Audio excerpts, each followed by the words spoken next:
వినాయకుని జననం. ఒకసారి మాత పార్వతీదేవి స్నానం చేయాలనుకుని తాను స్నానం చేసేటప్పుడు ఎవరూ లోపలికి రాకూడదని ఒక బాలుణ్ణి తయారు చేసింది. తన శరీరంలోని పసుపుతో ఒక చిన్న బిడ్డను సృష్టించి ఆ బిడ్డకు ప్రాణం పోసింది. అతడే వినాయకుడు. పార్వతీదేవి ఆ బాలుడిని బయట కాపలాగా కాయమని చెప్పింది.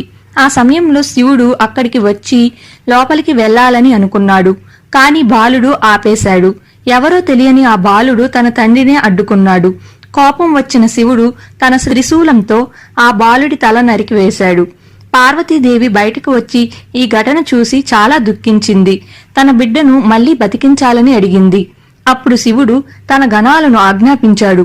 ఇప్పుడే ఉత్తర దిశలో ముందుగా కనబడి రాణి తలను తీసుకొచ్చి పెట్టండి. వారు ఒక ఏనుగు తలను తెచ్చారు. ఆ ఏనుగు తలని ఆ బాలుడి శరీరానికి అమర్చారు.